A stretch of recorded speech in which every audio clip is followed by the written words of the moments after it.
Missy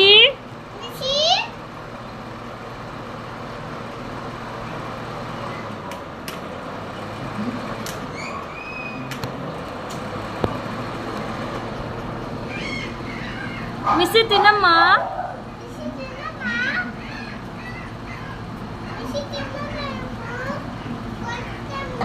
Missy తినవా? నీకు పెరుగన్నం మజ్జిగన్నం ఇష్టం లేదా? పెరుగన్నం ఇష్టం లేదా మిస్సీ? ఇది పాలన్నం. పాలన్నం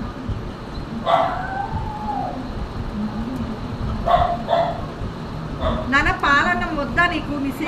ఒకసారి వాటర్ పెట్టి చూడు. వాటర్ పెట్టినా మిస్సీని మన ఇంటి దగ్గర తెచ్చేసామండి. ఇది బెడ్రూము, ఇది డబుల్ కాట్. ఇలాగే బాగుందండి. ఈ డబుల్ కాట్ కింద పడుకున్నాడు. రూమ్ అయితే చల్లగా ఉంటుంది. ఇది వాటర్ మాత్రం తాగుతున్నాడు మిస్సీ. తపంతో ఉన్నాడు బాగా. ఫస్ట్ అన్నం పెట్టాము, అది తింటాడేమోనని. అన్నం తినలేదు, వాటర్ తాగుతున్నాడు. ఇదో ఇక్కడ మొత్తం కూలర్ పెట్టేసాము వాడి కోసము. కూలర్ అరేంజ్ చేసాము. కూలర్ గాలి మొత్తం వాడికి వచ్చేటట్టు పెట్టాము. బెడ్రూమ్లో మంచం కింద పడుకున్నాడు. వీడు వాళ్ళ ఇంటి దగ్గర కూడా అలానే పడుకోవడం చూసాం మేము. మంచం కిందకి వెళ్ళిపోతున్నాడు.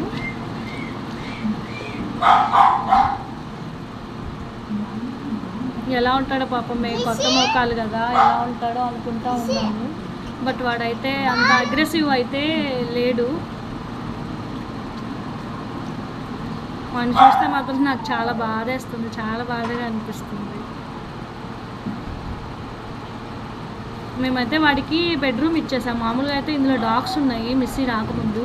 వాటిని పక్కన షిఫ్ట్ చేసేసి వాటికి వేరే రూమ్ ఇచ్చేసి మిస్సీకి రూమ్ ఇచ్చేసాము.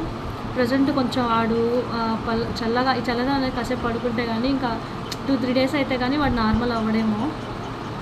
ఆ చైన్ కూడా తీద్దామని ట్రై చేస్తుంటే వాడు ఆగలేదు, లోపలికి వెళ్ళిపోయాడు. ఎప్పుడెప్పుడు లోపలికి వెళ్ళి పడుకుందామా అనేసి. ఇదిగోండి, ఇది డబుల్ కాట్ బెడ్. బెడ్ కింద దూరేశాడు. మిస్సీ కాసేపు రెస్ట్ తీసుకో, అయితే పడుకో కాసేపు. ఈవినింగ్ చూద్దాం, ఈవినింగ్ పలకరిద్దాం అందరినీ.